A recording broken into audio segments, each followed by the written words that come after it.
San. Il était une fois un riche marchand. Il était si riche qu'il ne savait même pas combien d'argent il avait. Ce marchand avait 3 filles. 2 d'entre elles étaient égoïstes, paresseuses et méchantes. Mais la 3e était incroyablement poli, généreux et aimant. Avec ses cheveux bruns flottants de ses grands yeux verts, elle était à la fois belle et de bonne moralité. Aussi, son père l'appelait-il simplement la Belle. La Belle ne voulait jamais contrarier son père. Ses sœurs, en revanche, ne pensaient qu'à l'argent, aux robes et aux bijoux. C'est pourquoi leur père aimait le plus la Belle. Un soir, la Belle rêva d'un grand et beau prince avec les cheveux noirs. Dans son rêve, elle portait une robe merveilleuse et dansait avec le prince. À la fin de leur danse, le prince lui offrit une rose. Lorsqu'il se réveilla, elle était toujours souriante et dansait avec l'effet de son rêve. Ses sœurs la regardaient, choquées et jalouses. Les jours passèrent et un jour, le père de la Belle reçut une terrible nouvelle. Une puissante tempête avait détruit tous les navires du marchand. Il avait tout coulé et avait perdu toute sa richesse. Oh! Nous avons tout perdu, les filles. La seule chose qui nous reste est cette maison. Je suis vraiment désolé. Ne sois pas triste, papa. Rien n'est vraiment important que nous sommes tous ensemble. Je vais prier tous les jours pour que tu retrouves le sourire et que ta chance tourne. J'espère qu'un jour, nous serons à nouveau riches. Peu de temps après, ils recurent la bonne nouvelle qu'un de leurs bateaux n'avait pas coulé. En attendant cette nouvelle, leur père se dirigea avec joie vers le port. Nous sommes probablement sauvés maintenant. Nous sommes à nouveau riches. Après avoir vendu toutes les marchandises, que voulez-vous que je vous apporte? De belles robes et des chaussures. Des bijoux précieux. Mon cher papa, reviens-nous sain et sauf. Je ne veux rien, mais si tu peux m'apporter une rose rouge, je serai très heureuse. Le marchand fit ses adieux à ses filles et se rendit au port. Mais quand il arriva, il ne put croire ses yeux. Le navire était détruit et toute la marchandise était tombée dans la mer et était perdue.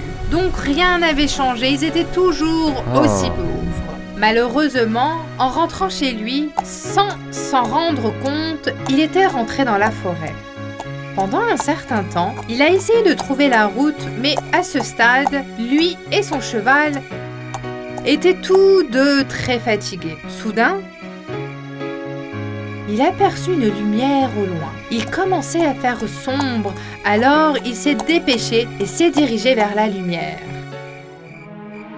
Un magnifique palais est apparu devant lui. C'était un palais avec des lumières tout autour et un immense jardin. Le palais avait un air mystérieux.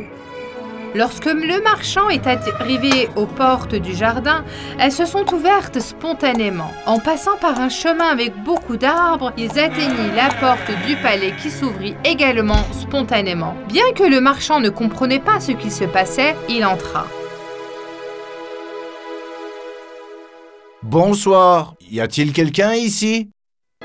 Il passa devant l'immense salon et d'autres pièces, demandant si quelqu'un était à la maison. Il se retrouva soudain devant une table remplie de différents types de nourriture, de desserts et de fruits. Comme il avait très faim, il s'est mis assis et a mangé jusqu'à ce qu'il soit rassasié. Parcourant toutes les pièces séduisantes du palais, il a cherché un endroit pour dormir. Il trouva une belle chambre au dernier étage. Eh bien, il n'y a rien à faire maintenant. Quand les propriétaires du palais arriveront, je les remercierai pour tout. Il s'allongea sur le lit et s'endormit. Le lendemain, lorsqu'il descendit, il vit cette fois qu'une belle et grande table de petit déjeuner avait été dressée pour lui. Je pense que la chance m'a encore trouvé. Il y a même du jus de fruits frais. Je dois y aller maintenant. Même si je n'ai pas pu vous rencontrer, je vous remercie beaucoup. Au revoir. Il sortit dans le jardin et au moment où il s'approchait des grilles, il vit une belle rose rouge. Je vais prendre cette rose pour ma fille comme souvenir. La belle va l'adorer. Il cueillit la rose. Au même moment, il a entendu un bruit derrière lui. Quand il se retournait, il y avait un monstre. C'était un monstre effrayant avec des mains noires et poilues, une bouche et des yeux énormes et des dents pointues. J'ai tout fait pour que ton séjour soit confortable. Tu n'as pas honte d'avoir cueilli cette fleur sans permission. Je suis désolé, monsieur. Mes intentions n'étaient pas mauvaises. J'ai 3 filles. L'une d'entre elles m'a demandé de lui apporter une rose. Je l'ai cueillie pour ma fille. S'il vous plaît, pardonnez-moi. Vous avez donc 3 filles? Oui, monsieur. Eh bien, je ne vous pardonnerai qu'à une seule condition. Une de vos filles doit venir et rester avec moi de son plein gré. Si personne ne vient, je te punirai très sévèrement. Tiens, je te donne mon cheval le plus rapide. Je vous attends toutes les 2 dans une semaine. Sinon, vous payerez le prix de votre insolence. Le marchand, qui voulait désespérément rester en vie, grimpa sur le cheval et rentra discrètement chez lui. Il expliqua à ses filles tout ce qui s'était passé. Lequel d'entre vous va m'accompagner là-bas? Je ne peux pas vivre avec un monstre. C'est à la belle qu'il faut en vouloir. Elle devrait y aller. Oui, c'est sa faute si papa a rencontré ce monstre. Elle devrait y aller. D'accord, d'accord. Papa, ne te fâche pas. J'irai de mon plein gré et je te sauverai. Ma belle-fille, tu y vas à cause de moi. Je suis tellement désolé. Ne sois pas triste, papa. Tout ira bien. Lorsqu'ils arrivèrent au palais, tout était comme avant. Un feu brûlait dans la cheminée, la table était pleine de nourriture et des lumières brillantes étaient allumées partout.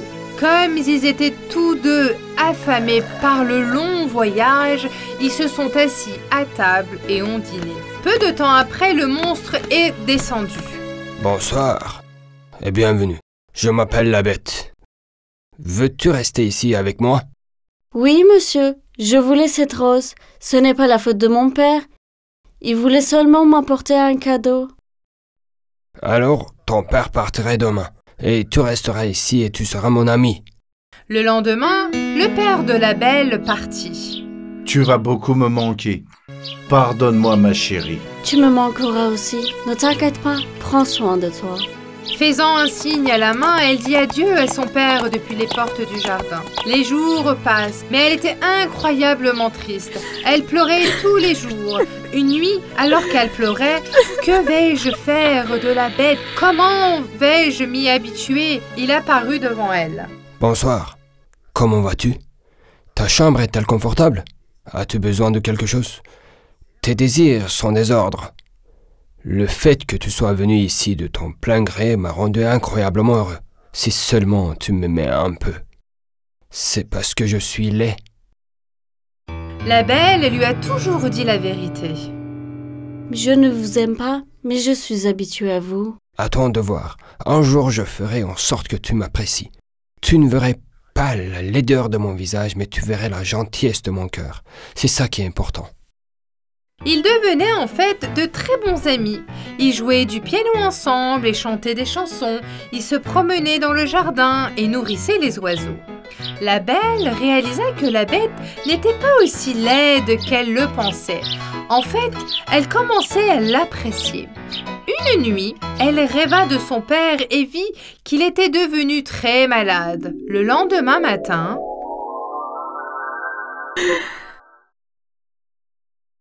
Bonjour, la nuit dernière, j'ai vu mon père dans mon rêve. Il était très malade. S'il te plaît, laisse-moi aller voir mon père pendant une semaine. Il me manque tellement. Me laisses-tu aller? D'accord. Exactement une semaine. Si tu pars plus d'une semaine et que tu ne reviens pas, je mourrai ici. N'oublie pas ça. Je te promets, je vais le voir et je reviens tout de suite. Alors, mettons ce médaillon magique en forme de cœur sur ton cou. Si tu fais un vœu en le tenant fermement, il se réalisera. Ils se sont séparés de cette façon. Je veux aller voir mon père. Elle arrive à la maison de son père. Son père était si heureux de la voir qu'elle s'est sentie mieux presque immédiatement. Tu m'as tellement manqué, ma belle. Tu m'as manqué aussi, papa. Ses sœurs ne comprenaient pas ce qui venait de se passer et comment elle était soudainement arrivée.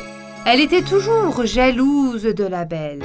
La belle a tout raconté à son père, qu'elle était maintenant heureuse et qu'elle ne voulait plus être triste. Elle resta une semaine dans la maison de son père sans se rendre compte du temps qui passait. Un jour, elle vit la bête dans son rêve, couché sur le sol. Pensant qu'il était mort, elle a eu une peur bleue. Elle s'est rendue compte qu'elle était en retard d'un jour. Elle s'est sentie coupable de ne pas avoir tenu sa promesse. Oh mon Dieu, il m'a dit que si je restais plus d'une semaine, il mourrait. Quel égoïsme! Si quelque chose lui arrive à cause de moi, je ne pourrai jamais me le pardonner. Elle fit immédiatement ses adieux à son père et à ses sœurs, prit le médaillon de sa main, le serra fort, l'embrassa et fit son vœu. Elle se retrouve dans le palais de la belle. La bête est sur le sol, les yeux fermés. La belle, impuissante, ne savait pas quoi faire. Je n'aurais pas dû te laisser seule. S'il te plaît, pardonne-moi. La belle, pensant qu'elle avait perdu la bête, continuait à pleurer. Soudain, la bête a ouvert les yeux. J'ai enfin réalisé à quel point je t'aime. Peux-tu vraiment aimer quelqu'un d'aussi laid que moi? Bien sûr que oui. Je ne me séparerai plus jamais de toi. Alors, veux-tu m'épouser? Oui, oui. Soudain, avec une lumière aveuglante, le visage de la bête a commencé à changer.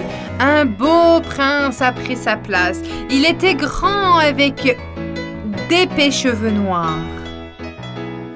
Oh, vous êtes le prince avec lequel je dansais dans mon rêve.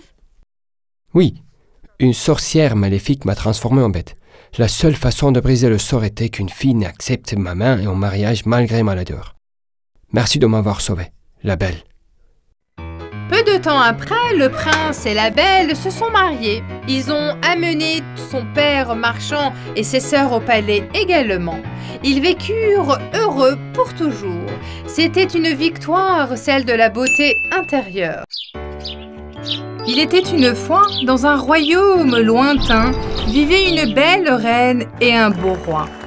La reine n'était pas seulement belle, elle était aussi gentille et généreuse. Son peuple l'aimait tendrement. Elle aidait toujours les gens et voulait que son pays soit toujours en abondance. La reine a toujours désiré avoir une fille. Un jour, alors qu'elle brodait près de la fenêtre, elle rêvait de sa future fille. Dans son étourdissement, elle se pique accidentellement le doigt avec son aiguille abordée. Le sang de son doigt a coulé sur le tissu blanc qu'elle brodait. À ce moment précis, une étoile filante traversa le ciel. La reine fit un vœu. Mon Dieu, envoyez-moi une fille, qu'elle soit si belle que tout le monde l'admire, qu'elle ait des joues roses, des cheveux noirs comme les miens, des lèvres aussi rouges que cette goutte de sang, des yeux aussi brillants que des diamants et une peau aussi blanche que ces tissus. Elle doit toujours sentir comme les fleurs de mon jardin, que ses dents soient aussi blanches que les perles de mon cou. Peu de temps après, son souhait se réalisa et elle partagea la bonne nouvelle avec le roi et lui annonça qu'ils attendaient un bébé. Ma reine, souhaite ce que tu veux de moi. Je t'offrirai le plus merveilleux des cadeaux.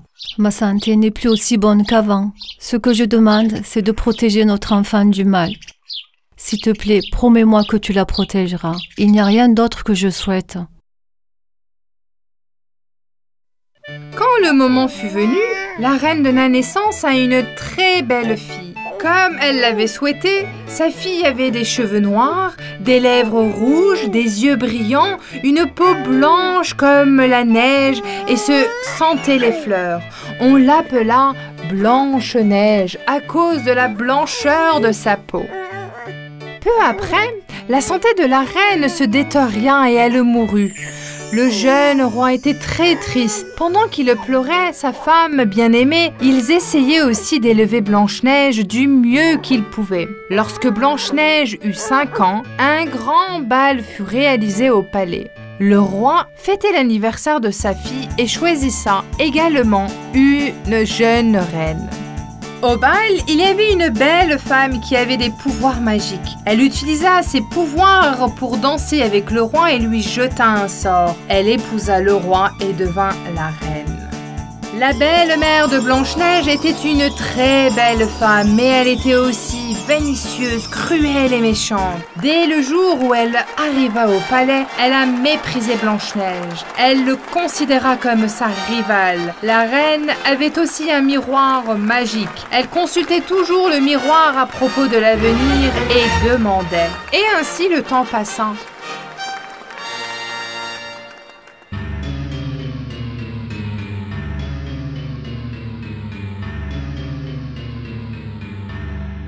Miroir, miroir, sur le mur, qui est la plus belle de toutes?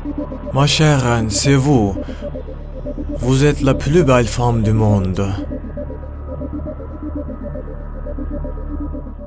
Ceux qui la voyaient ne pouvaient détourner le regard. Lorsque ça promenait dans le jardin du palais,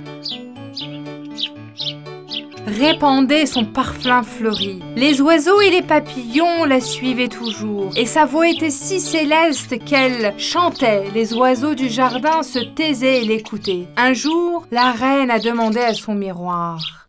La reine, jalouse et cruelle, se mit tellement en colère qu'elle lança la bouteille qu'elle tenait à la main sur le miroir magique.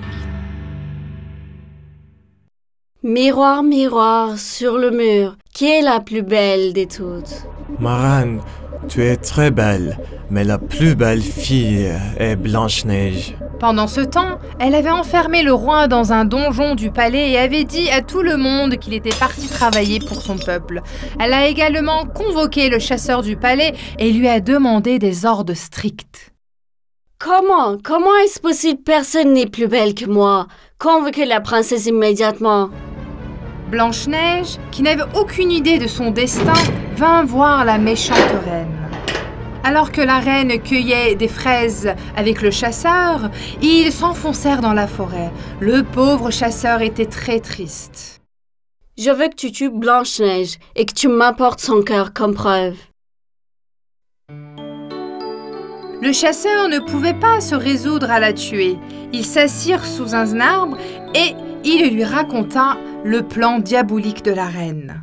Chère Blanche-Neige, tu n'es pas sortie depuis des jours, tu dois t'ennuyer à l'intérieur du château. J'aimerais que tu m'apportes des fraises de la forêt ainsi que tu pourras prendre l'air. Tu pourras t'amuser, ne t'inquiète pas. J'enverrai mon chasseur digne de confiance avec toi.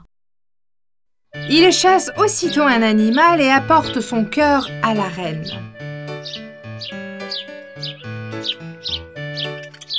Comment puis-je faire du mal à quelqu'un qui a un si bon cœur et une telle beauté? Il doit y avoir un autre moyen. Le chasseur ne pouvait pas se résoudre à la tuer. Ils s'assirent sous un arbre et lui raconta le plan diabolique de la reine. Ma princesse, s'il te plaît, va-t'en loin. Si la reine découvre ce que j'ai fait, elle nous tuera tous les deux. La princesse passe la nuit sous cet arbre. Elle avait tellement peur. À l'aube, elle se mit en route. Après une longue marche, elle atteint une petite maison et entre à l'intérieur. Elle regarda autour d'elle avec étonnement. Comme elle avait très faim, elle a fait une soupe avec les ingrédients qu'elle a trouvés dans la maison. Elle a mangé et est montée à l'étage, puis elle s'est endormie dans l'un des petits lits. La nuit, les propriétaires de la maison qui revenaient de la mine étaient en fait les 7 nains. Leurs noms étaient Prof, Simplet, Joyeux, Grincheux, Hatchoum, Timide et Dormeur.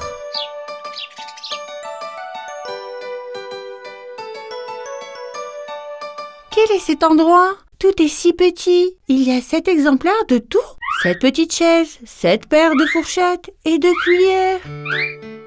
Le vacarme a réveillé Blanche-Neige. Elle a eu peur quand elle les a vus pour la première fois. Elle leur a alors raconté ce qui lui était arrivé. Le temps passa, les jours, les semaines. Blanche-Neige et les 7 nains riaient, s'amusaient ensemble et menaient une vie paisible. Pendant ce temps, la méchante reine, ignorant que Blanche-Neige était toujours en vie, interrogea à nouveau le miroir.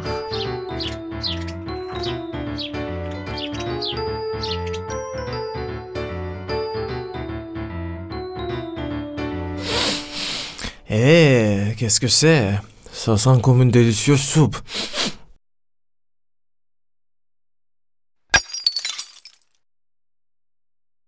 C'est comme si quelqu'un était entré dans la maison. Viens, regarde, il y a une fille qui dort ici.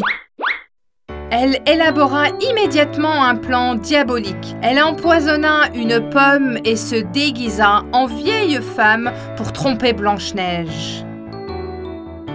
Mon nom est Blanche-Neige. Je n'ai pas l'intention de faire du mal. J'ai nulle part où aller. C'est pourquoi j'ai trouvé refuge ici. S'il vous plaît, laissez-moi rester. Bien sûr, princesse. Nous n'allons pas vous laisser toute seule dans la forêt. Ne vous inquiétez pas. Vous êtes notre première invitée à faire une soupe aussi délicieuse.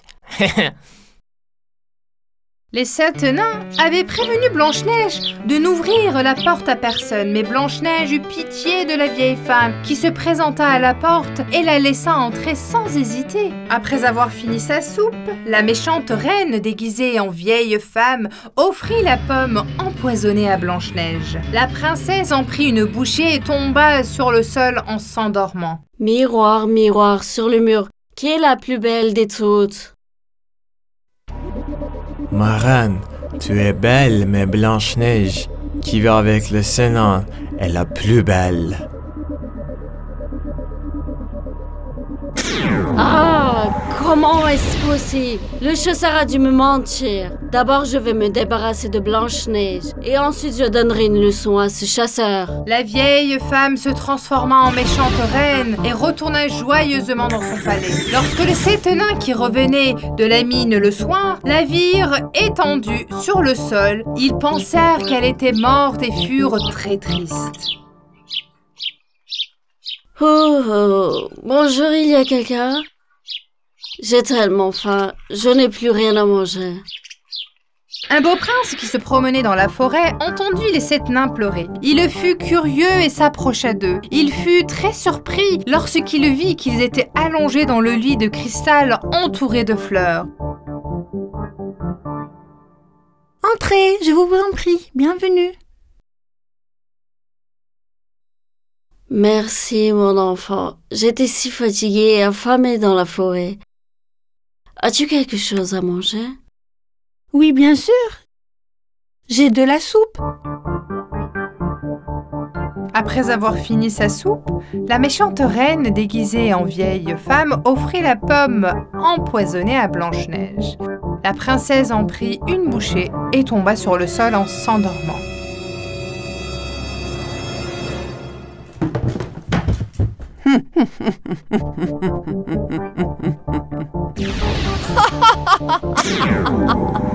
La vieille femme se transforma en méchante reine et retourna joyeusement dans son palais.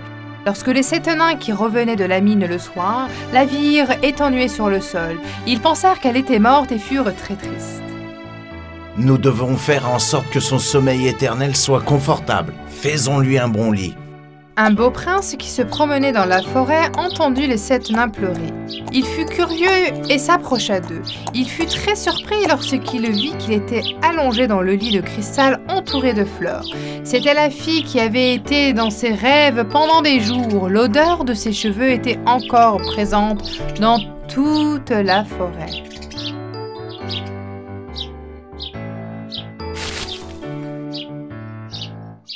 Qui est cette belle fille? Elle s'appelle Blanche-Neige. Nous n'avons pas réussi à la réveiller. Ils racontèrent au prince tout ce qui s'était passé. Le prince souleva le couvercle de cristal pour donner un baiser d'adieu à la fille de ses rêves. Il l'embrassa sur la joue. À ce moment-là, quelque chose d'inattendu s'est produit. Le sort se trompit et un miracle se produisit. Blanche-Neige ouvrit les yeux et se leva de son lit. Les 7 nains et le prince étaient très heureux. Tu es la fille de mes rêves, Blanche-Neige. C'est le plus beau jour de ma vie. Veux-tu m'épouser? D'abord, je dois trouver mon père et lui raconter tout ce qui s'est passé, et aussi obtenir sa bénédiction. Ils retournèrent au palais et sortirent le roi du donjon. La méchante reine s'enfuit de peur. Le prince et Blanche-Neige se marièrent et vécurent heureux pour toujours.